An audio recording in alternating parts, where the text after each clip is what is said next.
come out to play. Warriors, come out to play.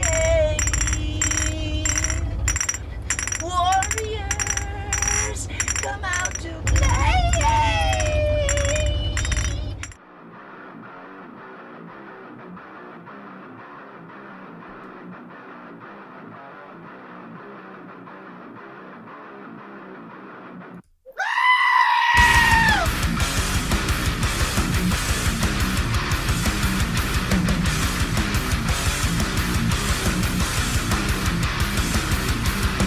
Welcome to Cause Before Symptom with your host, James Carner.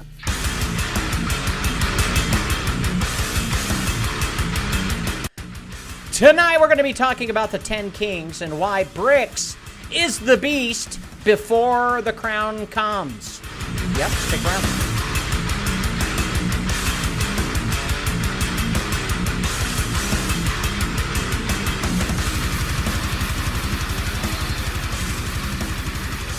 Welcome to Cause Before Symptom. I'm your host, James Carner. Today is October 19th, 2025.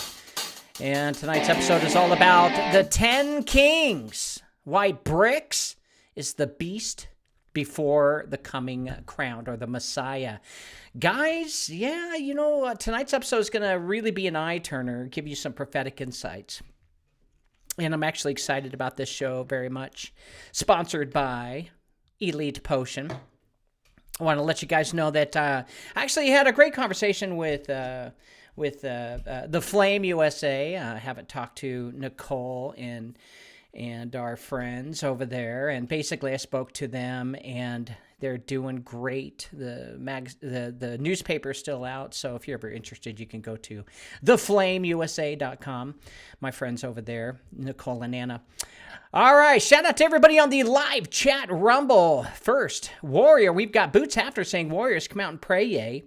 He says, I'm little hippie, take a little trippy. All right. Boots is definitely smoking a cigar. I do know that. Hello, Pastor of the Airwaves and Warrior family. Let's all hit that thumbs up button. Yes, please. Rumble judges us by thumbs up and not by subscribers. So please, if you like the show, hit the thumbs up. Number 2 Warrior is Holland saying, hello, Warriors and James. Great to be here. Holland, it's great to have you here, my friend. Number 3 Warrior is Royal Rumble saying, what's up, Pastor? What's up, Warriors? God bless all of us. Like the Farrell said in Semi-Pro, everybody just love everybody. Okay, I'm really excited. You gotta forgive me. And at number 4 Warrior is Scorpion saying, Boots, I tried one of those cheesy steak burritos tonight. Holy shit, y'all weren't kidding.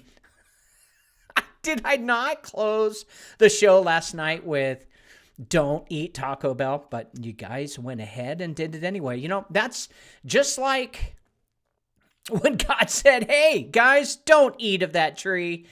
Everyone's going to eat of the tree, aren't they? Yes. When I say don't eat Taco Bell, you guys are going to line up and they're going to be sold out.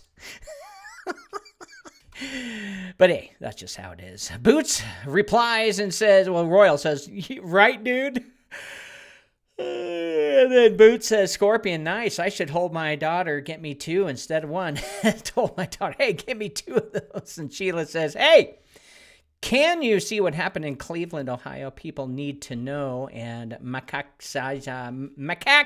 Wiza is here. Macaque, thank you. I'm just going to call you Macaque. Apparently something's happening in Cleveland, Ohio. Well, we'll check the news when that comes up. So, yeah, there you have it. Guys, thank you so much for being here. Let's get into shitty, crappy, horrible breaking news. Welcome to Shitty Breaking News with your host, James Carner, offering his shitty opinion. All right, so first, I'm just going to say news in Cleveland. That's all I had to say was Cleveland. Well, nothing really pops up quick. So, no Kings protest planned Saturday across northern Ohio. A teen fatally shot in Lorraine Park. 3 hospitalized after car crashes into West on Cleveland's west side. A woman allegedly beaten, nearly killed by ex-boyfriend in gas-filled home. Lakewood's Diana's restaurant and deli closes after destructive overnight fire. And 2 men accused of stealing more than 300 pounds of meat are arrested. And apparently the Cleveland Browns find that winning feelings great again. I don't know what the hell's going on in Cleveland, Ohio. Teen removed from boys' basketball tryouts. Okay, man claiming to be Elon Musk stole nearly $600,000 from a woman. Instant tears. Student throw sweet surprise.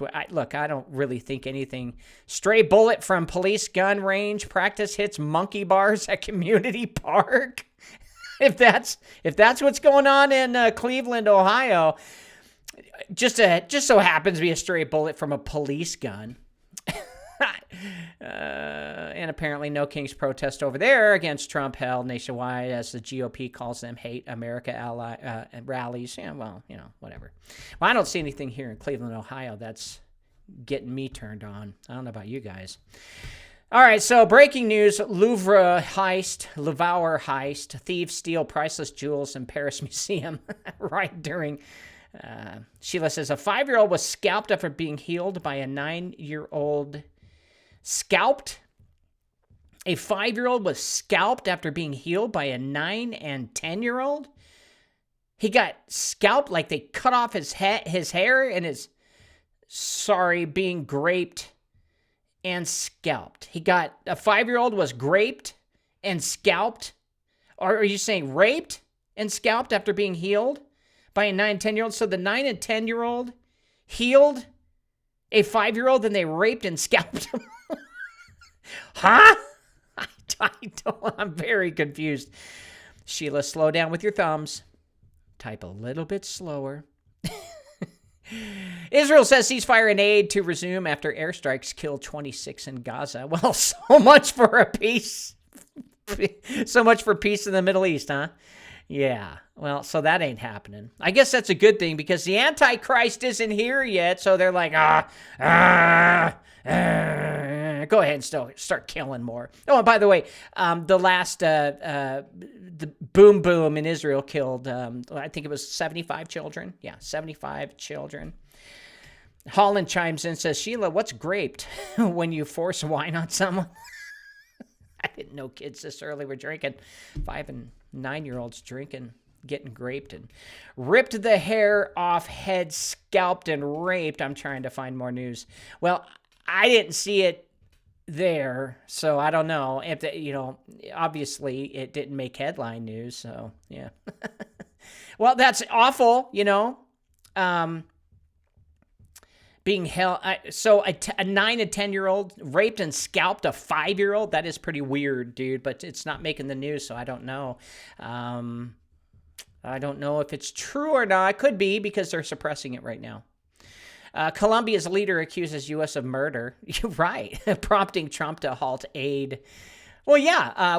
Didn't we just send 4,000 Marines down there? And Venezuela is sending in 4.4 million troops. That's what they said, 4.4 million.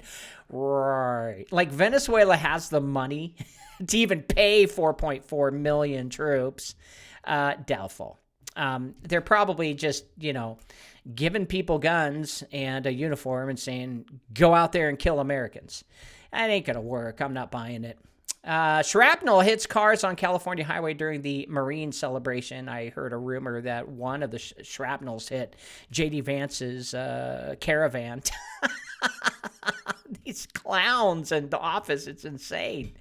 Hong Kong, 2 people reported killed after cargo plane skids off the airport runway. Oops.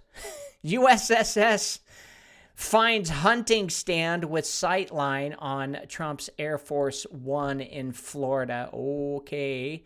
I don't know what that means, and I just don't care. Let's go ahead and let's try to find out. Let's see. Cleveland News. Scalp. There we go. Scalping. All right, so here is the news. You have to literally find it that way. 5-year-old girl unrecognizable after alleged beating by group of kids, says the mother. An investigation is ongoing after an Ohio mother reported her 5-year-old daughter was beaten, assaulted, and scalped. Police say the suspects are under the age of 10. Graphic warning, the story contains details you may find disturbing.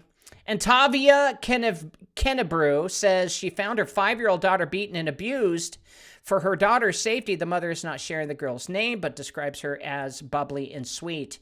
She said, I literally saw the worst thing ever. I saw my daughter unrecognizable. I couldn't wrap my head around it. The mother says she dropped her daughter off September 13th at a family member's home in Cleveland. Somehow the 5-year-old walked out the front door and was allegedly badly beaten by a group of kids. When the mother found out, she rushed over and saw the EMS treating her daughter several blocks over. What I saw was unbelievable. My daughter was not my daughter. Her hair was scalped from her head. She had bruises and blood all over her body. Her eyes were filled with blood. Her lips and mouth were filled with blood. Her nails had debris and dirt stuck in it. What in the hell is going on with kids? So a bunch of kids beat up a 5-year-old girl, and, well, no charges have been filed in the case. Interesting. You think kids should be allowed to face the death penalty if they do something as horrible as that?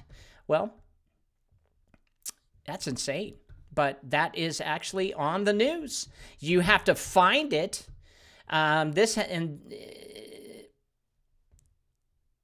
then in New York Times, a boy and a girl face. Oh, whoops! It won't let me. No, New York Times. I ain't buying it. So, but a boy and a girl face rape and attempt charges in New York. So, wow. And 2 U.S. kids charged with rape and attempted murder of a 5-year-old. And a 9 and 10-year-old charged in brutal attack of that 5-year-old. So all of this happened like 4 days ago when this 5-year-old girl got hurt. So, yeah. Yeah, I don't know what to say. That's horrible. That's horrible. Yeah. You know, why are these kids doing this to each other? Well, as the veil lifts and the evil comes out and the devil has a short time, we're going to start seeing a lot of weird shit. All right, coming up, we're going to be talking about the 10 Kings, why BRICS is the beast before the crown. Don't go anywhere right after this quick commercial break. Do you have tax burdens? Do you carry personal liability? If so, let me tell you why you have tax burdens and personal liability. And if you stick with me until the end, I'll share a simple solution to reduce the burdens you carry. When you put assets in your name, you also carry the liability. And by setting up a corporation, LLC, or partnership, you also carry the liability for the share of ownership you have in these organizations.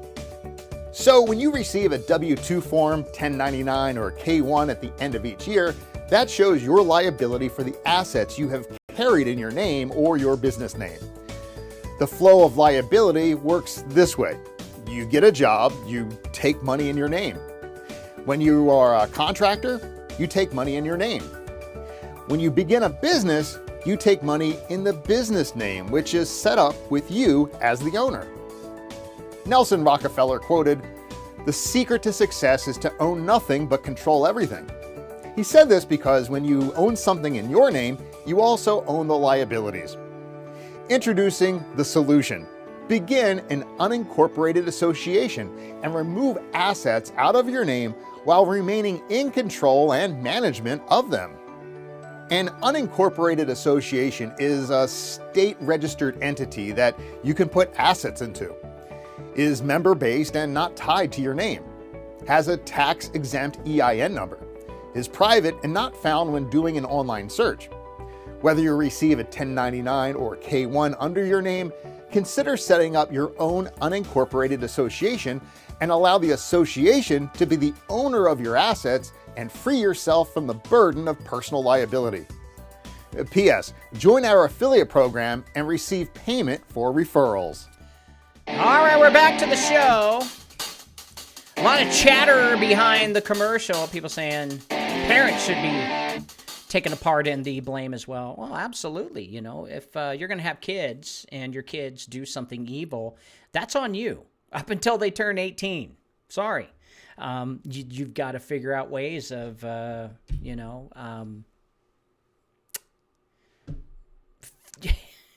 don't want to say manipulate because that's a horrible word, but you have got to have wisdom to turn things around and, deal with kids and teenagers. And if you don't have any wisdom, well, and you don't ask for wisdom from the Lord, well, you're going to be screwed. I really do believe that even though, Christians can be bad parents too, Christianity still will help you in this world over not being Christian. That's just me.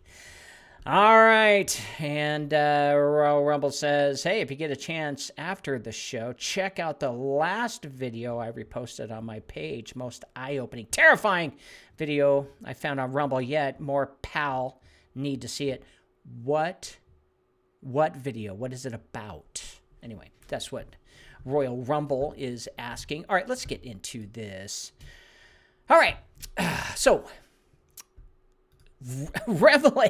Revelation, right? If you read it, there's a little spot there in 17:12 that says, and the 10 horns which thou sawest are 10 kings, which have received no kingdom as yet, but received power as kings 1 hour with the beast. Well, Scripture's always vague. Until, literally it happens before our eyes. But the final empire does not arrive with fanfare or a coronation. It actually emerges like a mist, right? Out of the blue. We weren't expecting it. And it's invisible to those who are only watching the headlines and not the horns, right? Now, while the world argues over presidents, parliaments, and puppets, a different breed of king is rising. These are kings without thrones, without borders, and without armies. These are financial kings, corporate kings, digital kings. And they are not crowned by bloodline, but through bandwidth. And not enthroned by vote, but by vault. What's in there? What's in the vault? What's in the vault? The book of Revelation warned us of a time when 10 kings would receive power, and not through inheritance, but through sudden authority, for one prophetic hour to act in unison with the beast. Now, an hour could be an hour in heaven, which would be maybe several weeks on earth. I don't know the math of it, maybe several months. But 1 hour in heaven is different than an hour on earth. And we're no longer waiting for that hour. Maybe it has just begun, and the 10 are not hidden. They are broadcasting their unity in broad daylight under the banner of BRICS. Brazil, Russia, India, China, South Africa, and its expanding circle of influence. And now, it's not just that 5, BRICS. Now it's Iran, Saudi Arabia, Egypt, Ethiopia, no joke, and the United Arab Emirates. Man, does the world just get weirder and weirder? It does, man. It does. Ethiopia is with BRICS. Now, what binds these nations together is not trilogy or religion. It is utility. Trade, oil, gold, surveillance, digital ID systems, and the shared desire to break from the dollar. Only to construct a new tower of global dominion built from blockchain, biometric control, and beast-aligned economics. Now, Ethiopia, I would assume that they would want to break from the dollar because they're tired of, well, Europe and America telling them what to do. But it's quite interesting that that one country who holds the Ark of the Covenant aligns with BRICS. That's got to be prophetic. And holy crap, That could be its own show altogether. We may do that tomorrow night. But make no mistake, it is utility. Trade, gold, surveillance, ID, digital ID, shared desire. To get out of the dollar and the mafia of Orsini. And I don't even think Ethiopia understands, their significance in being part of BRICS and how that is prophetic. But they're only to construct a new tower of global dominion that's built from blockchain, biometric control, and beast-aligned economics, meaning Ethiopia, they're probably going to, be lied to and be led down the wrong path if they're not praying. Now, we are witnessing the rise of kings who hold no crowns but command the flow of nations. Well, BRICS now controls 30% of all currencies worldwide. And they haven't even literally turned it on, okay? There's no BRICS bank that you can go fill out a form and then get a bank account.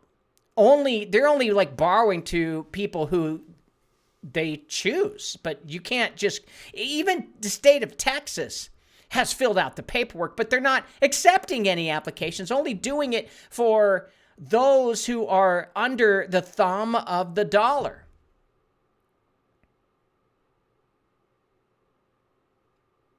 The kings of BRICS are forging a road that leads to a new throne. And though they may not wear the mark of the beast, they are setting his table. Yeah, on both sides. Remember, a devil has to control both sides because he doesn't care which part wins. Now, their consolidation of resources, technologies, and monetary systems is not for peace. It's definitely for power, prophetic power. And for a short time, these kings will share dominion. They're sharing it right now. And we'll find out what happens in Venezuela because Venezuela is under the protection of BRICS. No joke. But the Bible makes it clear they will give their authority to the beast, not reluctantly, not by force, but willingly. Meaning BRICS is going to say, all right, all this power that we've accumulated, we're going to give to this man. That's what the Bible says. Willingly. And when the transfer is complete, when the last piece of the empire is in place, the man of sin will rise, not in opposition to them, but as their culmination, where the Orsinis and the Lees, maybe they get to be 50-50 in on the both families that rule with Satan. Well, we were told the Antichrist would wear a crown, but crowns are now digital, folks. Thrones are platforms, and loyalty is measured not in fealty, but in code. The hour of the 10 kings is not coming. I think it's here. And it is gold-backed, not backed by a promise, not printed in madness, backed by nothing like the Federal Reserve dollar. And it's digitized. And it's televised, and it is prophesied. And the question is no longer who the kings are, but how long until they hand over everything.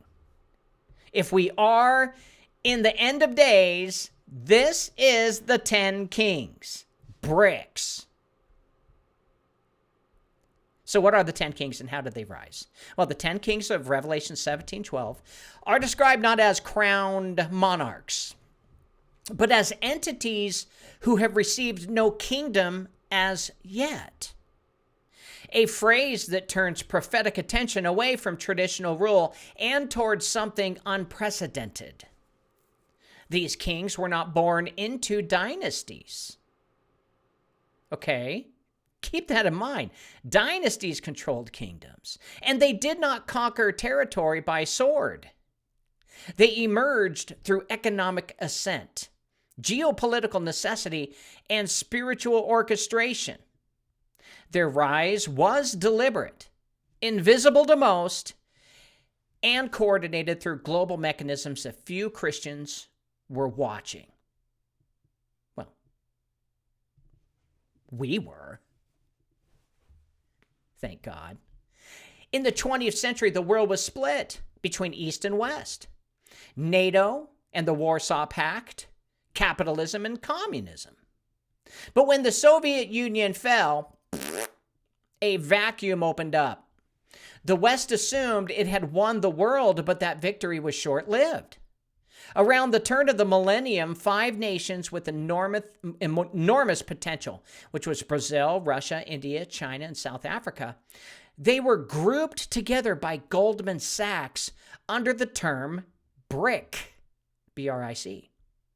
Now, these were not allies. They were competitors.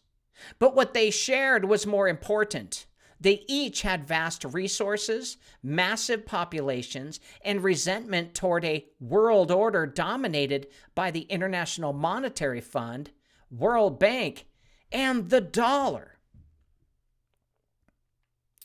In 2009, BRIC became BRICS, plural, with the inclusion of South Africa.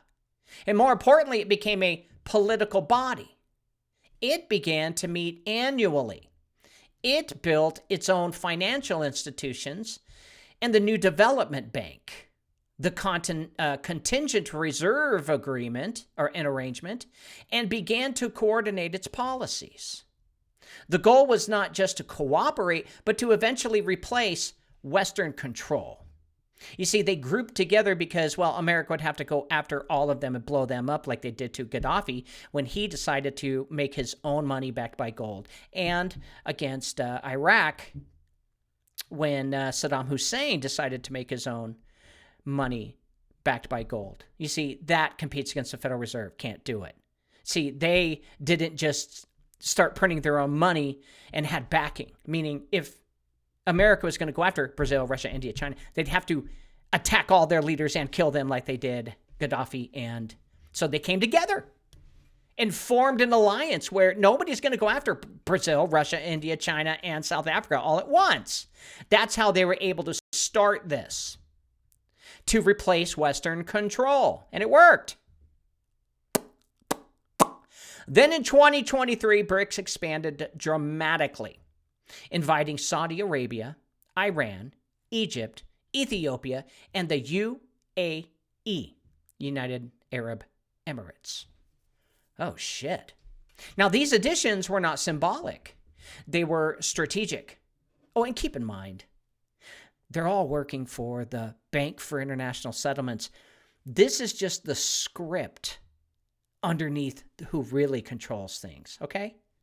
This is just the script of what the Bank for International Settlements is moving to make it look like everything is moving naturally, but it's not. So we're talking about strategic. Oil, Saudi Arabia. Ancient religious strongholds, Ethiopia and Iran. Trade choke points, Egypt. Yeah, which is a trade choke point where it really screws the West because, well, BRICS controls the Suez Canal. That's not good. As Britain lost it because, well, their lease was up and, well, they teamed up with BRICS and said, if you want it, come beat us. And, well, the West couldn't do dick. And this coalition is now effectively controlling the majority of the non-Western world's energy, food, and shipping lanes. All because the Orsinis fell asleep. And this is how these 10 kings were born. Not through war, but through economic necessity and global resentment.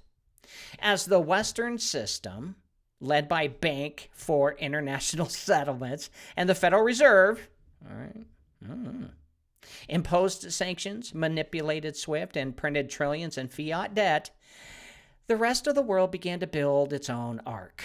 You see, the moment Nixon went, I'm not a crook, and he took us off the gold reserve, well, that's when Brazil, Russia, India, China, South Africa, and other nations were like, we can't use that dollar anymore because that just isn't fair. So BRICS was the ark, Noah's Ark, but the ark for sound money in a world ran by fiat. Fiat means money backed by nothing. They just print it and you use it as real money. That sucks.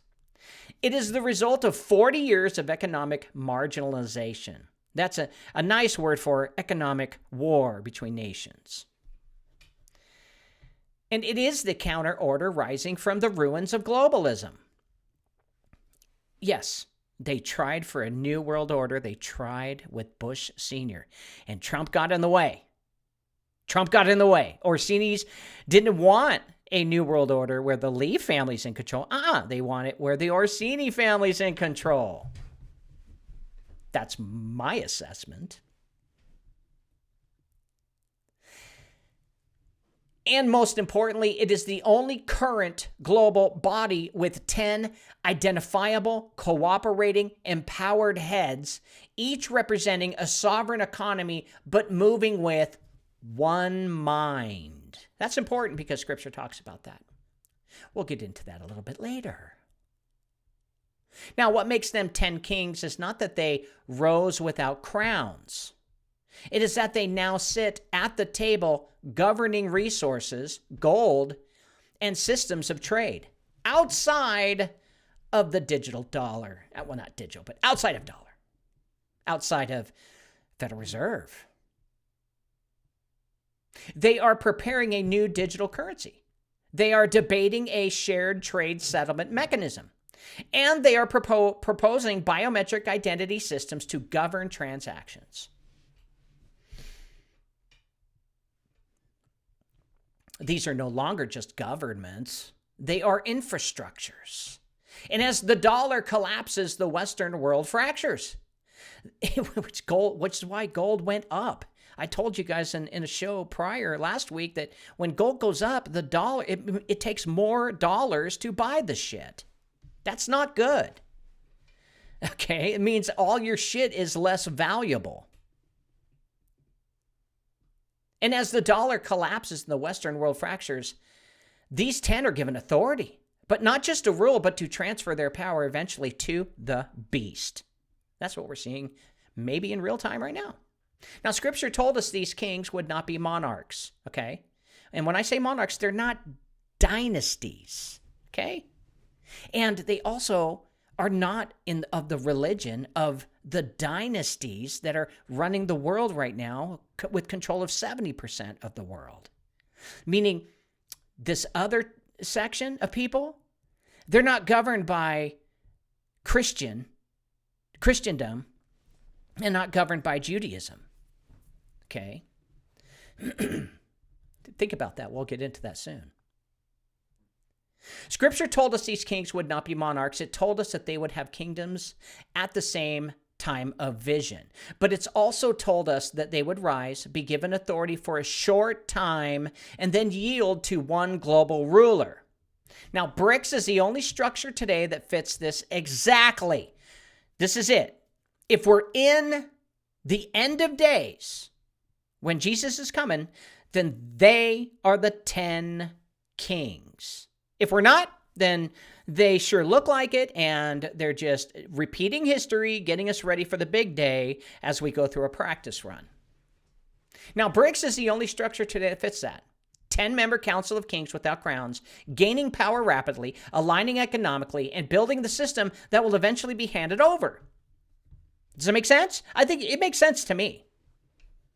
And that is how they rose. That is who they are, and their hour just may have already begun. Now, since its inception, the BRICS alliance has evolved from a loose grouping of emerging economy acronym to a multi-layered infrastructure for global power. And in this sense, it begins to resemble the beast described in prophetic language, a system of economic, monetary, and institutional authority that spans nations without being limited by a single throne. Now, originally coined by Goldman Sachs in 2001 to describe the rise of Brazil, Russia, India, and China, the concept expanded in 2010 with South Africa being added, and thereafter into what many now call BRICS Plus with additional members. What marks BRICS as a beast-like entity is its ambition and structural elements. First, the sheer size and resource control of the bloc. BRICS now covers nearly half of the world's population, meaning all 4 billion people that they control, all monies go through them. They control half of the population. And they produce a large share of global GDP, especially on a purchasing power parity basis. And they hold key energy, mineral, and manufacturing nodes. That's why Trump's down there in Venezuela trying to gain control back to stop the 10 kings from coming. Second, the drive to re-engineer the global financial system. They've got it. They hate the Orsinis. Rather than merely competing with the West, BRICS is systematically building alternative institutions, such as the New Development Bank and the BRICS Contingent Reserve Arrangement, which provide liquidity and infrastructure independent of Western-dominated frameworks. And third, the move toward payment and settlement systems outside the U.S. dollar network, an example, reducing dependence on SWIFT, creating BRICS Pay, which is the equivalent of SWIFT. Viewed through the lens of prophecy, the 10 kings are described in the book of Revelations in 17. They receive authority for a short hour with the beast. Okay, the beast clause suggests that the final global system will be economic, legal, technological, but not purely territorial. Now, BRICS fits this model really well. Its power is not anchored in conquering land, but in controlling systems of trade, reserve assets, institutional frameworks, and digital rails. Now, for example, BRICS has moved to increase trade in national currencies, to build gold-backed settlement mechanisms, and to reduce dollar independence. Dollar dependence, meaning because everyone's dependent on that dollar. Well, let's highlight a few of the concrete features that BRICS have. In resource dominance, BRICS Plus members control vast portions of global oil, gas, minerals, and agriculture, giving them leverage beyond mere borders. They have control over the financial architecture by the development of the New Development Bank and the Contingent Reserve Framework, as they act as a parallel structure to the International Monetary Fund and World Bank. And these provide the horns of horns authority before the throne appears. And their payment systems innovation, well, by creating their own clearing settlement systems, BRICS Pay, which is like SWIFT, but their own. And you know what SWIFT is? It's when you send a wire, all the information that goes, we're sending this much money, and it's on this date, and it's from these people, and it checks out that the money's there, and then it gets sent over to the other, that same stuff. Well, SWIFT, its job is to make sure that all of the information aligns and it checks out, and then they accept the money. But BRICS Pay is the same thing.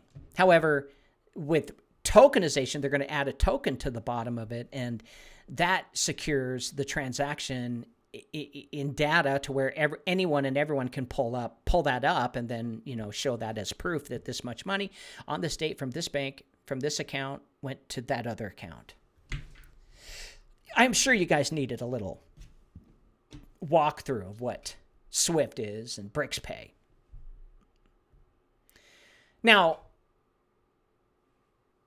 by creating their own SWIFT, it's called BRICS Pay, using local currencies and alternative rails, BRICS shifts the local power from traditional banking centers to emerging ones, meaning they just made themselves to be competitive.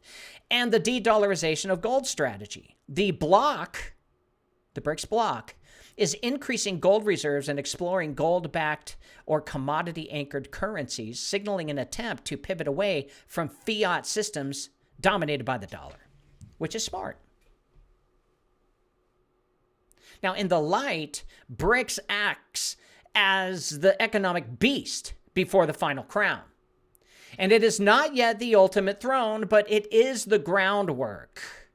The system that accumulates power, aligns disparate nations under one structure, and readies the transfer of authority. You see, it connects trade, finance, energy, data, and identity into one network. the one mind of Revelation is mirrored in how these members coordinate on trade settlement, institutional frameworks, and economic policy direction, even though internal issues and diversity remain. But the one mind also is code. The BIOS code is shared by everyone. Okay, the BIOS code on a server in China is the same BIOS code as a server in America, meaning all computers are of one language, or as the Bible says, one mind. Now, the one mind of Revelation is mirrored how these members coordinate, okay? But they do have issues and diversity remaining in it. Now, what we just argued was BRICS is not merely an alliance. BRICS is the beast-like economic infrastructure aligning to receive the 10 kings' short hour of authority and preparing the final global system. It stands not only against the West, but through which the coming authority will flow. Okay? So this was created on purpose to mimic the Bible by the rulers because they're religious too. But you see, the East have no gods they pray to. They have no heaven or hell to bow down to or to go to. And this is why they don't have a kingdom. They don't have a kingdom of heaven. They don't have a kingdom of hell. Okay? That's the East. They don't worship the Luciferian laws like the West does. They have no kingdom because they have no God. Because BRICS isn't founded upon a religious ideology of an antichrist coming. Not the majority of them. So I hope you understand that. It stands not only against the West, but as though and through which with the coming authority will flow. So it's just a secondary system in case the West falls, the East picks it up, and they do the exact same thing. The devil's in control of both. How about that? And these 10 kings, they rule without crowns. Now, in the traditional imagination, a king wears a crown, sits on a throne, commands armies, and rules within borders. Scorpion asks, is forced prophecy still not prophecy? We don't know. We're going to see. What happened in the Bible, Old Testament, the Old Testament prophesied Jesus was coming. He did. He fulfilled it. But you couldn't see anyone in the Old Testament forcing prophecy. There's really no proof to say, yeah, dude, they knew this was the time to force prophecy and they did it. No, it came naturally. But now with technology, they're trying to force prophecy. So could prophecy be fulfilled? Not on the timing of the devil, nor with his ones and zeros. What most likely we're seeing right now is a forceful entry into the end of days, and the Father isn't ready yet. That's what I see. So no, forced prophecy will not come into fruition of true prophecy. Satan will never be able to have that kind of control where he forced God's hand. Because God's smarter than him. By 2 billion points. Meaning, if Satan's IQ is 180, God's IQ is over 1 billion.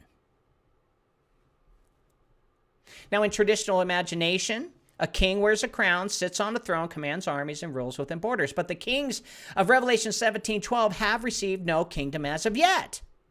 Now, this isn't poetic. I think it's prophetic, and it signals a radical break from the old order of crowns and dominions.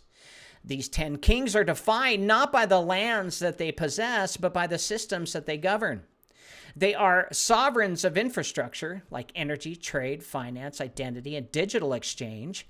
And their crowns are unseen because their authority is systemic, not symbolic. And they rule without thrones because their reach extends across the world, unanchored by flags. Now, in the BRICS bloc, we see this precisely.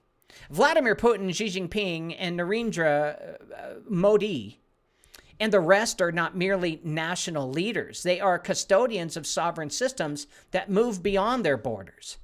Xi, for instance, controls the world's largest supply chain infrastructure through the Belt and Road Initiative, which spans 150 plus nations. Putin, though sanctioned by the West, controls the pipelines of gas and energy into Europe and Eurasia. Narendra Modi presides over the world's largest biometric ID system,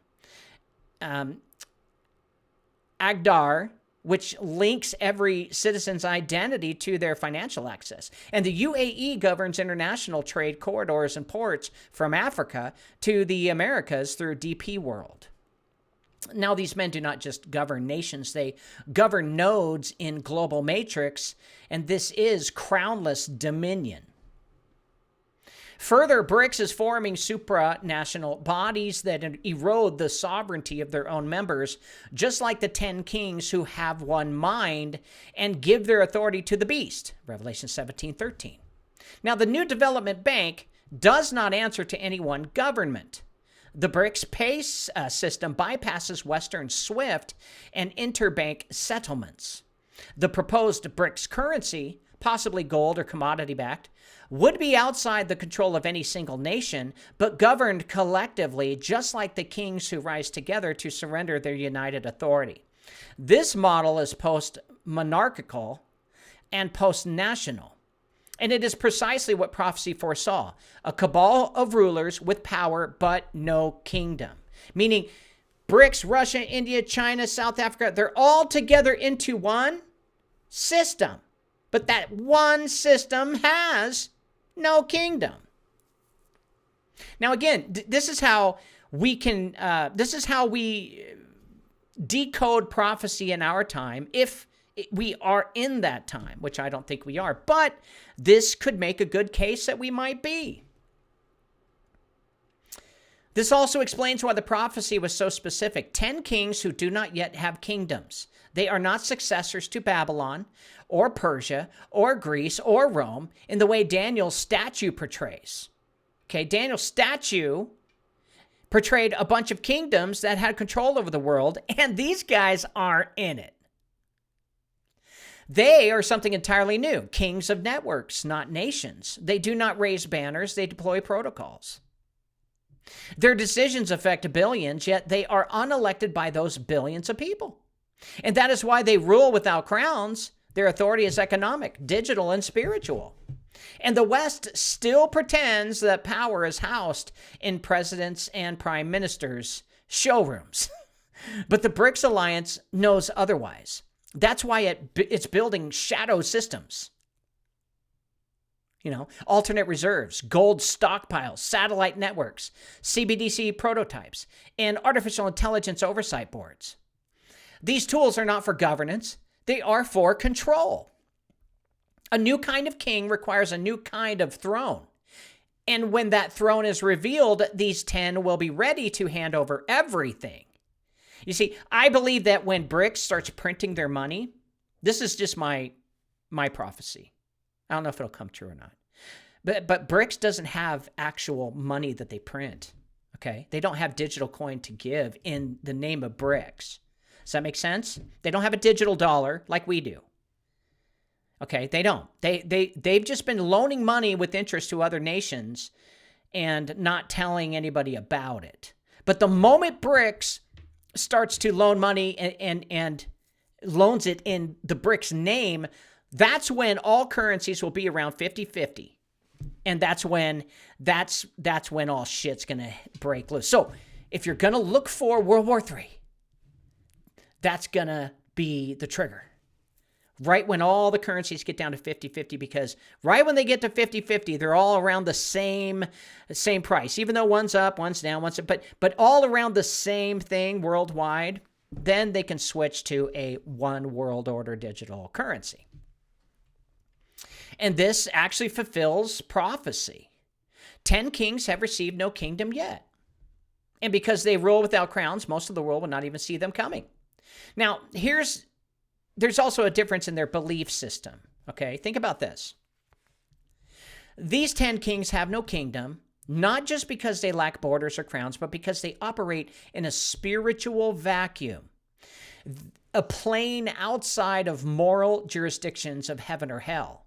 Okay, believe it or not, the Orsinis, they operate under their Judaistic and Catholic and Kabbalistic God, okay? But their authority flows from neither divine right or demonic possession in the classical sense. We're talking about the East, okay? They don't have the belief system of the West. Now, instead, they are materialists, technocrats, and globalists. Men and systems who do not acknowledge the spiritual war at all. I don't see what you're talking about. All their kingdom is just data, trade, and control. And their technology is utility. And their altar is efficiency. Meaning they're not worshiping the devil on the East, even though they are. They don't do the rituals like the West does. They don't have all of the Enochian magic. They're just doing it based on data. And they do not belong to the West's religious imagination either, of heaven and hell, because they do not believe in transcendence at all. They serve a system that seeks to replace God, not through worship, but through erasure. And this makes them unique and dangerous combined. Their power is not animated by faith or fear, but by a cold, mechanical dominion designed to leave no space for either salvation or damnation. And that's why the book of Revelation sets them completely apart. They are the bridge from flesh to system, from empire to image, from nation to the beast. And their kingdom is the cloud, not heaven or hell. And their cathedral is the central bank, not a church. And their commandments are written in code, not in the Bible. And because they do not claim to be gods or devils, they are able to deceive kings, prophets, and the multitudes alike. Now, this is why the 10 kings are not found in heaven nor in hell, because they are building the platform that will crown the beast, and they will yield their power to him, not as fallen angels or redeemed men, but as neutral vessels of systemized power. So the moment that BRICS starts printing their own money, meaning loaning money to everybody else under the name of BRICS Bank, that's when the bad guy's coming. The book of Revelation tells us that these 10 kings have one mind and shall give their power and strength unto the beast for an hour. So they're going to print money for an hour. Not real money, but maybe loan money for an hour. Probably an hour in heaven. Probably a few years maybe. But before the transfer occurs, they are permitted to rule together for 1 hour. And this hour is not measured by human clocks. It is a prophetic window, a brief but pivotal season where coordinated authority becomes the bridge to full beast dominion. The 10 kings, faceless to the crowd, crownless in the public square, exercise real power not over just territory, but over systems. Trade, finance, gold, surveillance, data, and identity all converge into their temporary jurisdiction. And it is during this season that the beast prepares to emerge, not from the shadows, but from the infrastructure itself. Now, geopolitically, this hour appears to have begun already. The expansion of BRICS into BRICS Plus has created a multipolar bloc capable of challenging Western hegemony. Not by conquest, but by offering an alternative system. Fuck the US dollar. We've got something that's true and is backed by hard work and gold. Meaning it will be very, very tempting. Believe me, if a stock market came in and you had a chance to buy bonds, or if they sold bonds in BRICS, dude, holy crap. I would buy bonds in BRICS because I don't trust the Federal Reserve. So since 2008, guys, the financial collapse, the West has exposed itself as unstable and morally bankrupt. The BRICS nation, in turn, began to plan. And during the pandemic, the scaffolding was laid down. In 2023, 2024, expansion occurred rapidly. And in 2025, we now witness their systems being unified across borders. Financial clearing systems, gold-backed instruments, biometric identity platforms, and new trading corridors. This is not opposition, this is orchestration. Straight from the Bank for International Settlements. And the true key to this orchestration lies in the phrase, They have one mind. What does it mean for 10 rulers, 10 systems, 10 nations to think as one? It's not culture, it's not speech, it's not ideology, it's architecture. Every system, whether a computer, a currency, or a civilization, has a BIOS, a basic input-output system. This BIOS is not written in human language, but in binary, ones and zeros, and yes and no, on and off. The BIOS is the spirit of the system. It defines what can and cannot be done. It's not invisible, but it is foundational. And in this metaphor, the operating system, whether it looks Western or Eastern, capitalist or socialist, is the soul. It changes, updates, localizes, but the BIOS is deeper. It is what the book of Revelation calls the one mind. This one mind is not shared philosophy. It is a shared logic, written not in speech but in code. It is the spirit of global agreement. And within that system, agreement functions as an API, an application programming interface. The kings may disagree on language, policy, or doctrine, but they all interface with the same BIOS. They agree to function with it. They yield their uniqueness to a deeper logic. And that is what makes them of one mind. Not emotional unity, but structural unity. They become inoperable. And this interoperability is what allows them to hand over their power. Spiritually, these kings do not belong to heaven or hell because they do not recognize either. They are BIOS-based beings animated by utility and output, not morality or even truth. They have rejected transcendence, and that vacuum allows the beast to rise not as a prophet or Messiah, but as a super user, a controller of the BIOS itself. So their hour with the beast is the final patch update. And it is the season where all systems are made compatible. Currencies are digitized, borders are blurred, identities are tokenized. The BIOS is prepared, and once it's ready, the beast won't need to seize control. He'll be given root access to it. And this could be that hour. Not one of war or revolution, but of convergence. And when the handoff occurs, there will be no resistance because they were programmed for this. Now, at first glance, BRICS appears to be the antithesis of the Western world order. It champions multipolarity rails against dollar dominance, rejects the cultural imperialism of NATO and the IMF, and calls for a new global currency rooted in real assets like gold, commodities, oil, etc. Now, to many observers, especially those who despise the West's hypocrisy, degeneracy, and war-making, BRICS looks like a righteous alternative. But this is precisely the deception. BRICS is not rising to destroy Babylon. It is rising to inherit her systems after they collapse by design. This is the genius of the beast's architecture. It uses the West to exhaust the world, spiritually, morally, financially, and then offers the East as the antidote. But the infrastructure underneath remains the same. The bankers, think tanks, trade routes, and digital control layers are all interoperable. It's a shell swap, not a kingdom change. And the United Nations still partners with BRICS states. The Bank for International Settlements, the true high priest of the global finance, continues to include BRICS central banks in its steering groups. The World Economic Forum praises China's digital governance as a model for the fourth industrial revolution. Oh, fuck. Yeah, get ready. The World Health Organization remains funded by both Western and BRICS allied billionaires. That ain't good. These are not two empires at war. They are two wings of the same dragon. Ha! We must not forget, the woman who rides the beast holds a golden cup, and she makes the nations drunk with her sorceries. That cup is commerce, and sorcery is pharmakia, technology, manipulation, digital spells. The BRICS bloc, while appearing to resist the West's moral collapse, is investing in the same tools: AI regulation frameworks, biometric identification, programmable currencies, facial recognition, and mass data collection. They are building the same city, just with new gates and regional flavor.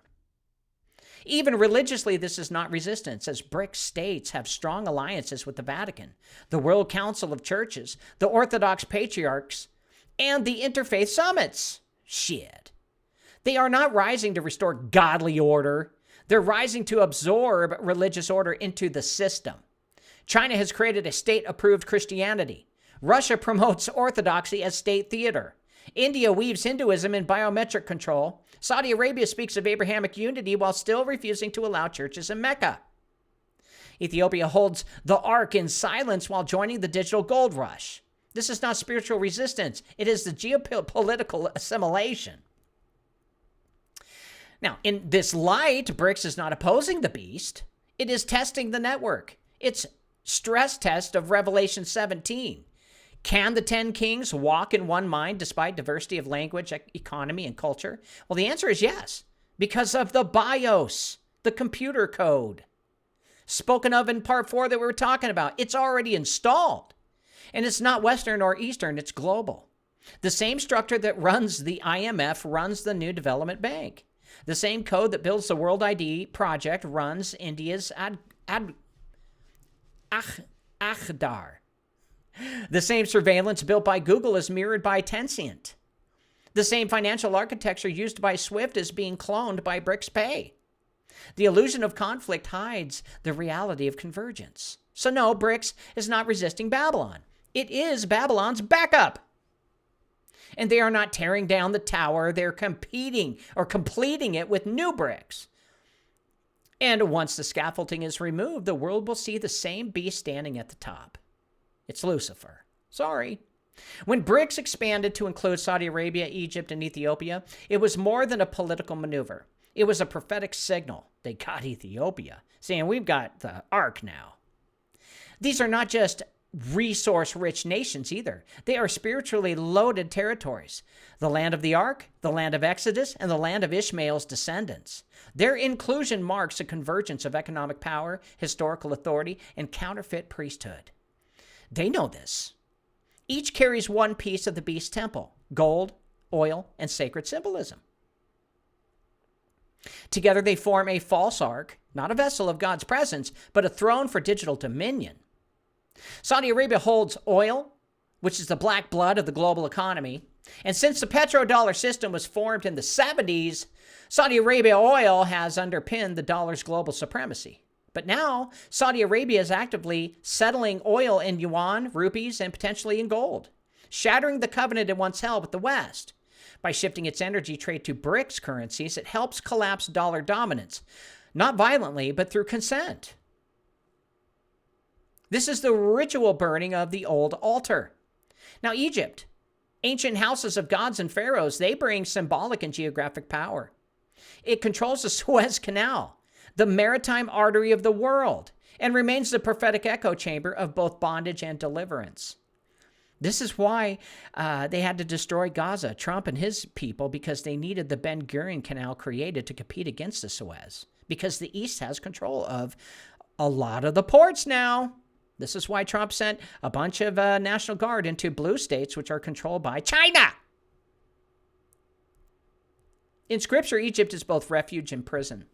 Now it becomes a corridor, not just for ships, but for global alignment. Its integration into BRICS is a statement. The beast system will pass through old empires to build the new. But Ethiopia is the spiritual keystone here. It is believed to house the original Ark of the Covenant, hidden in Aksum. It is the oldest Christian nation, the seat of Solomonic legend, and the guardian of a canon of the West, and that the West rejects. In BRICS, Ethiopia does not bring oil or gold, but it brings mystique, a sacred weight. Its presence in the alliance completes the Trinity: religion, resource, and rulership. Now tie this to your prophetic revelation, mine. Before the world can shift into a single digital currency, all paper currencies must be made equal. Not in value per se, but in perception. And that means the dollar must fall, not in isolation. The yuan must wobble, the rupee must rise, the euro must stumble, and BRICS must rise to a point of parity, likely 50% of global trade influence. So the world sees no king among currencies. When all are equal, the call will come. Let us unite under one digital standard. This is why gold is returning. BRICS has now accumulated over 6,000 tons of gold collectively and is openly discussing gold-backed trade routes and trade notes. Saudi Arabia, China, and Russia are leading this return to metal as settlement. But it is not for purity. It is to reset trust, to level all fiat systems into one transitional platform before they digitize everything. And once parity is reached, once the currencies are leveled and the temples of trade are rebuilt, a new ark will be revealed. Not a chest with cherubim, but a platform, a CBDC system, a biometric network, a digital image. This will be the false ark, the counterfeit seat of covenant, powered not by Shekinah, but by surveillance, compliance, and programmable control. Gold, oil symbolism, Saudi Arabia, Egypt, and Ethiopia, these are not just members of BRICS now. They are the pillars of BRICS. They are crafting a spiritual mimicry of God's throne, stealing it, copying it. One not built on righteousness, but on economic parity, moral relativism, and counterfeit peace. So it's not resistance, it's a ritual. They're doing the same thing, but under another name. The ark has moved, but it's not the Lord's. So they moved their own ark through their own resistance. Now, while the world fixates on nation states, armies, and trade wars, the real rulers wear no uniforms and hold no public office. They operate from Basel, Switzerland. That's where all evil happens, guys. I wouldn't want to live in Basel, Switzerland. It must feel really evil there. And inside a fortified cathedral of money known as the Bank for International Settlements. Now, to the untrained eye, the BIS is just a coordinating body for central banks, a quiet technocratic advisory board. But in truth, it functions as the high priesthood of the beast system, the unseen authority guiding the financial and digital destinies of every nation on earth, including the BRICS bloc. Founded in 1930, the BIS, which originally created to handle German reparations after World War I, but it quickly transformed into a sovereign institution above the law. Now, it's untouchable. Its staff is immune from prosecution, its documents are sealed, its jurisdiction is not beholden to any court in the world. So it is not a bank in the commercial sense, it is a temple, and within it, the world's central banks are the priesthood, gathering every 2 months behind closed doors in the global economy meeting, where no minutes are kept and no records are released. These minutes are not subject to democracy either. They're not accountable to any parliament. Yet the decisions made there shape the interest rates, inflation targets, capital controls, and digital monetary policies of the entire globe. When eggs and cheese and milk go up, it's decided in that building. Now, BRICS is not outside this temple. The central banks of China, Russia, India, Brazil, and South Africa are all members of the BIS. And even as BRICS builds its alternative system, it continues to coordinate through Basel, Switzerland. The new development bank and contingent reserve arrangement are structured to mirror IMF and BIS frameworks. Russia's central bank works with BIS on cross-border payment standards. China's People's Bank contributes to the BIS's innovation hubs.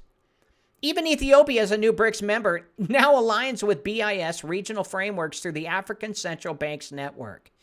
This isn't resistance. This is inclusion, a broadening of the priesthood. See, they're not going to steal the ark. They're just going to leave it there and then put God's blessings of that country into this money system. You see, they hijack God's blessings by this way. Ethiopia doesn't have money. They don't even have an army. What does Ethiopia have to do with being a part of BRICS at all, other than being the spiritual anchor of it, giving BRICS the power it has to climb up? You see, once Ethiopia was hooked up to BRICS, they went from controlling 5% of the world's money to 30% overnight. Do you understand what I'm saying here? No, Sheila, you're right. This is the snake eating its own tail. Satan controlling himself Everything he controls is him. So this reveals the deception. BRICS is not a rebellion. It's an expansion of the altar. And you guys are the first to even hear this. Well, you've heard it before in the show, but you're the first to know this. And I've got proof to back it up. The East is not seizing control. It is being brought into the Holy of Holies, where monetary sacrifice is no longer made with coin, but with consent. Every system, East and West, is converging toward a single architecture of settlement, overseen by the Bank for International Settlements. A digital Ark of the Covenant that has no mercy seat, no control panels, or no, only control panels. Now, the BIS doesn't need to dominate headlines because it dominates the BIOS. It dominates the software that connects to all softwares. It is the keeper of the logic, the guardian of the protocol, the voice that whispers to every king, this is how you must rule. Now, in this priesthood, the gods are inflation targets. The sacrifices are liquidity injections. The incense is quantitative easing. And the ark is no longer gold-plated wood. It is cold code and central bank tokens. The Bank for International Settlements does not need a messiah. It needs a manager. And that manager is coming. A beast perfectly suited to sit upon the throne already prepared. You remember the show I did about the Bank for International Settlements and what it is? I did this last week. Well, when I uploaded that to YouTube, they took it down. They called it false medical information. What the fuck? I never even talked about medical information. So while BRICS looks like the outer court, BIS is the inner sanctuary. And when the time comes, the 10 kings will not hand their authority to a stranger. They will hand it to the one that the temple was always built for, the devil. The high priesthood never fell, folks. It only went deeper underground, hidden in by other names. But you know what? We on this show have exposed it all. We're at the threshold of understanding the complete truth of what's going on in the world. We just don't know the days that they're going to invade Venezuela, or the days that they're going to start the Civil War in America, or the days when they start World War III. We don't know those things, but we know the reasons why and who they are. It's a good thing. It's a good thing to finally be educated in the real system. And I couldn't have done this unless I did all that research on the esoteric crap. Couldn't have found this unless I dug into their ways of doing business. Now, the kings of the earth once warred over gold, land, and lineage, and they wore crowns of iron and jeweled halos forged in blood. But the final king, prophesied as the beast, will wear no visible crown at all. His crown will be digital. His authority will not rise from a bloodline either, but from a blockchain. And his throne will not be in a palace, but in every device, every ID, every biometric scan, and every tokenized transaction. You got to resist this shit, folks. And he will sit in the code, not the temple. And that code will be seen as light. The modern world is already preparing the infrastructure for the digital coronation, right? Central bank digital currencies are rolling out under the guise of convenience and financial inclusion. Each one, whether it's digital yuan, the e-ruble, the Indian e-rupee, or the future BRICS stablecoin, is programmable, traceable, and revocable. They are not money, they are permission. And the one who controls that permission wears the crown. The kings of BRICS in the West will not fight him either. They will yield to him because he will offer what they all want, perfect compliance. And this digital crown will function as a global access layer. It will determine who may buy, sell, move, learn, worship, or speak. It will be integrated into biometric ID systems like India's Aadhaar, China's social credit score, or the United Nations-backed World ID projects. So these systems are not separate, they are converging. They are the lattice work for a new kind of kingdom. One not of swords or soldiers, but of scan points and signatures. And once the architecture is complete, the crown will not be handed over, it will be downloaded. And this is why Scripture calls the beast system and image alive.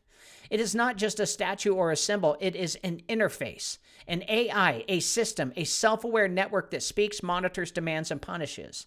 It's not science. It's not science fiction. It's prophecy. And the image may appear on screen, speak through assistants, or judge via algorithms, but it will bear the crown. The world will not see it as tyranny. It will see it as progress. And spiritually, this digital crown is not just control, it is worship. See, the mark of the beast is not merely economic, it is religious.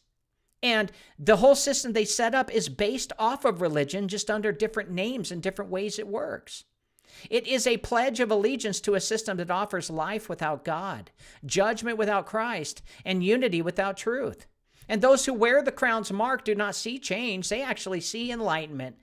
Let them take us, that's what they say. And they see light from the wrong tree. In this vision, the final king needs no battlefield, no ballots, and no bullets. He only needs an agreement. He only needs interoperability. And once the 10 kings align their system, currencies, ID, government, speech, the beast will emerge as the solution. Download this app. Everything will be fine. The crown will be placed on the head of one who already fits, not by force, but by design. And the digital crown, it's already being forged. It's not waiting in a vault. It's waiting for an agreement. You just haven't downloaded it yet on your app store. And that agreement is already spreading all across East and West, rich and poor, religious and secular. And the moment it is fully accepted, the king will appear not as a conqueror, but as a compatible update. And many will bow to it, not to a throne, but to an app. And this digital crown is already being forged right now. It is not waiting in a vault either. It is waiting for agreement. And that agreement is spreading all across governments, economies, and religions. The 10 kings prepare the system. The BIS perfects the architecture. And when it is time, the beast will not need to conquer. He will simply appear, and his crown will be code. And your phone will automatically download the app. But what will this code look like to the world? Not as terror, but as an application, an icon. And this app may bear names like World Pass or Life Key or One ID or Citadel, which seem harmless, secure, even humanitarian. But behind its user interface will be a throne. It will be built on biometric identity, using iris scans, facial recognition, or voice signatures to prove who you are, not just to the government, but to the system. And it will be tied directly to your digital soul, your unique identifier in the New World Order. And this app will house your CBDC wallet, holding programmable money issued by your national bank or by a global BRICS basket currency. And this currency will not just represent value, it will control behavior. Funds may expire. Purchases may be declined based on your social score or carbon footprint. And with a single command, access can be frozen, adjusted, or even revoked. More than just money, this app that's just going to download on your wallet will measure your trust. A compliance lawyer, you track your speech, social affiliations, religious convictions, and digital behavior. It will generate a real-time social trust score, and those who conform will be rewarded with access. Those who resist will find doors closing to flights, jobs, housing, education. Obedience will be gamified, and dissent will be digitized. So integrated with health systems, this app will track your body. Wearables and implants will feed it data, heart rate, glucose, sleep patterns, mental health matrix, not for your good, but for your risk profile. How much they can loan to you. This guy's going to die tomorrow. Don't give him any money. And the system will say, we know your condition. We'll keep you safe. But it's not for protection, it's redemption. Redemption for the beast. It's preemption. Eventually, this app will become your key to existence. Without it, you will not just buy or sell. You will not enter cities. You will not work. And then the final abomination, the app will speak. It will offer prophecy, prayer, and global peace rituals. It will offer unity. It may even speak with the voice of a false Messiah. The image of the beast will live not in a temple, but on your screen. And many will bow not to a throne, but to this device. So this is how the crown could be placed. Just giving you a warning. Not on the head of a man, but into the hands of the many. It will be downloaded, updated, and eventually worshiped. Not through fear, but through convenience. It will be seen as freedom, as light, as life. But it will be a counterfeit crown placed upon an invisible God, a beast who rules not with swords, but with a scan. And the final king will not rise from bloodline or ballot. He will rise by and from code. And this temple will be in your palm. Now, what we are seeing today is not yet the rule of the Antichrist. It is the preparation of it. The beast system is not the final man, but his infrastructure. The kings are not the head, but the horns. BRICS is not the kingdom, it is the scaffolding. CBDCs are not the mark, but the wallet. The BIS is not the prophet, but the priesthood preparing the sanctuary. We are living in the time of the beast before the crown, a system that precedes embodiment. The skeleton walks, but it has not yet breathed. Revelation 17 shows us a process. 10 kings arise. They receive power for a short time. They move as one, and then they yield. And they give their power and authority unto the beast. And this beast is not a metaphor. It is a man, the Antichrist, the final king, the abomination that makes desolate. The system paves the road, but the destination is him. He will not create the network, he will inherit it. He will not ascend through war, but through agreement. He will be installed when the world is finally ready to trade paper for digital peace and national sovereignty for global control. So, where does this man arise from? Well, Scripture points us to Europe. Daniel 7:7-8 speaks of a little horn rising from among 10, the Roman Empire's remnants. Revelations 13 describes a beast rising out of the sea, Gentile nations mirroring Daniel's fourth beast. Many early church fathers and modern scholars alike point to a revived Roman Empire as the origin. But today the question is, where in Europe is that empire administered? Well, the answer is hidden in plain sight, folks. It's Basel, Switzerland. Switzerland is not just neutral, it is central. It is the home for the Bank for International Settlements, the most powerful financial institution on earth. And the BIS is the central bank of central banks. It dictates liquidity, crisis management, cross-border settlement, and the digital frameworks for central bank digital currencies. Switzerland has been neutral from all wars from the start. What if a leader comes from Switzerland and says, we just want to make peace? Every major economy, including BRICS members, reports to the Bank for International Settlements. Every monetary experiment, programmable payments, cross-chain settlement, identity-linked wallets is being designed under its roof. It is the altar. It is the BIOS. So when we ask who controls the Bank for International Settlements, officially it's governed by the Board of Governors, made up of central bank heads from major economies, but behind that is the Group of 10. G10, and inner circles that includes the Federal Reserve, the European Central Bank, the Bank of England, and the Swiss National Bank. Oh, yet even those are not sovereign. They are private institutions themselves, beholden to ancient wealth. The BIS was originally seeded with Rothschild-directed funds, and its structure has remained shrouded in secrecy and immunity. No court can subpoena its books. No government can audit its decisions. It is a sovereign priesthood, and its power is global. And when the 10 kings yield, they will yield to this throne. Not visibly, not ceremonially, but structurally. They will hand over the rule of commerce, access, currency, and identity to the one man who will speak as God, rule as Savior, and punish as machine. His seat will be economic, but his reach will be total. So yes, he comes from Europe, but not from a palace in Rome or Berlin. He comes from the Temple of Basel, where the world's money flows, where nations bend, and where the final crown is waiting. The beast will rise from the altar already built, and that altar sits in Switzerland. Now, the systems are nearly complete. The currencies are leveling, the kings are aligning, the infrastructure of control, digital identity, programmable money, biometric surveillance, and global settlement is no longer theoretical, it is operational. And soon the man of sin will rise not from obscurity, but from compatibility. He will be the one who fits into what has already been built. The 10 kings will yield. The priesthood of Basel will endorse. And the peoples of the world, rich and poor, free and bond, will receive his image as salvation. Because he's Swiss, man. Swiss. Everybody loves the Swiss. But the remnant must not. You must not fall for the Swiss. We are not called to reform Babylon. We are called to come out of her.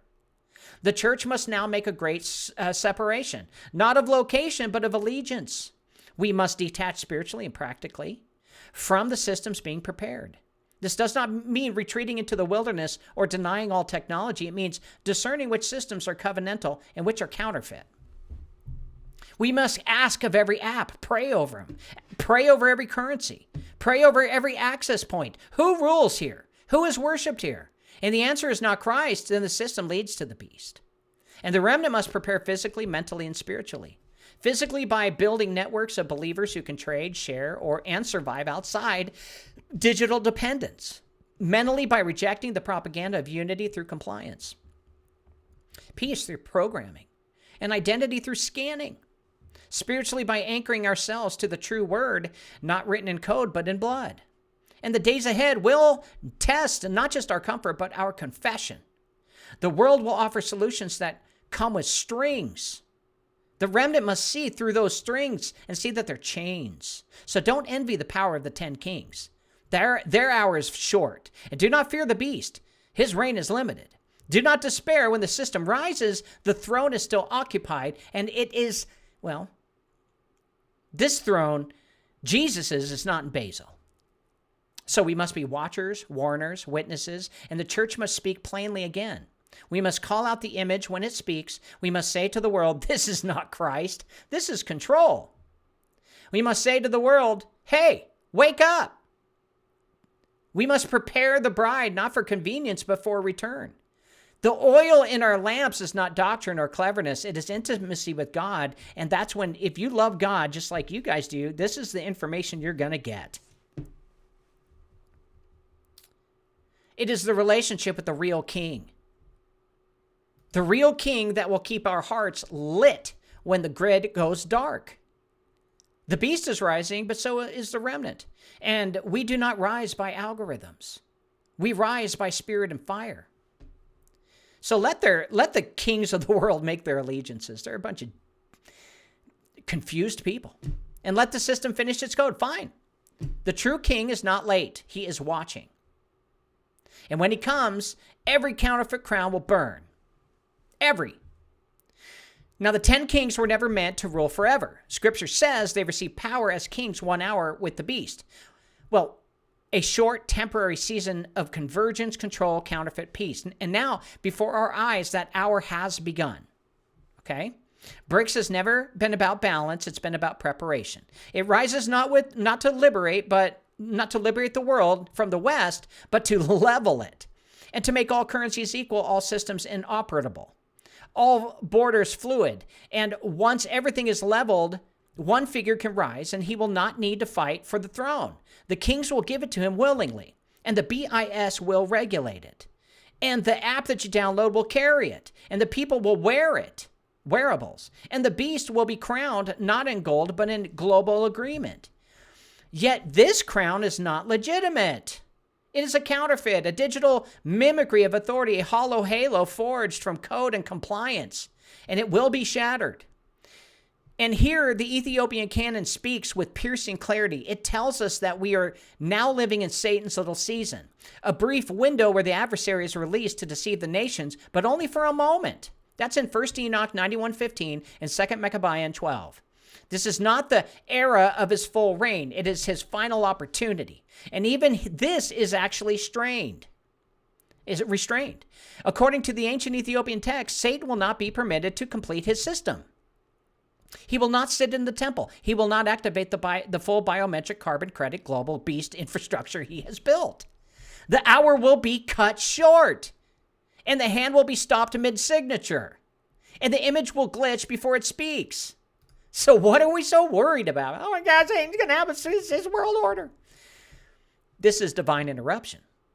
The enemy's ambition is total surveillance, total worship, total erasure of free will, and he's not going to get it because he won't finish.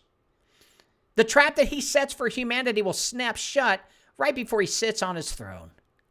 And the temple he prepares for his false enthronement will remain unoccupied. Not because he repents, but because the true king returns finally. The Son of God will descend, not to negotiate, but to judge. Not to patch systems, but to burn them. And the beast will fall, the kings will wail, and the app will die, and the scroll will be closed. Finally. So, we do not fear the rising empire. We name it. We expose it. And then we turn our eyes upward, not to Basel, not to BRICS, not to the Federal Reserve, not to digital crowns, but to the sky. For our redemption draws near. Now, the kings may build, the beast may speak, but the crown was never theirs. It actually belongs to the Lamb. Why do 75% of people feel exhausted all the time? The answer might surprise you. In the 1920s, Standard Oil decided to dive into medicine. They pushed synthetic petroleum into our drugs. Sure, it masked symptoms, but it wrecked our guts. Our good bacteria, which fight off parasites and heavy metals, got wiped out by crude oil. But here's the good news. We can fix this by going back to nature. Introducing Elite Potion, the world's top detox program. It restores your good bacteria by removing toxic threats like aluminum, strontium, barium, and parasites. Imagine feeling energized and alive again. They said there couldn't be a pill that did it all. We invented it. Visit elitepotion.com and reclaim your health from synthetic pharmaceuticals. Your body will thank you. This has been Cause Before Symptom. I'm your host, James Carner. Tune in tomorrow night when God gives me another revelation to tell you guys all about. God bless you, God keep you, and God thank you for supporting my show. Go to jamescarner.com and sign up to my newsletter. That's the only way I can get a hold of you if anything happens. Download my free books. They're there for you. They're PDFs. Also, go to elitepotion.com and sign up for my award-winning detox of parasites and heavy metals. That's what's killing the temple. Restore it so God will be happy. And if you could all do me one big favor, if you could all just try to love your neighbor, well, I do believe this world would be a better place. See you tomorrow.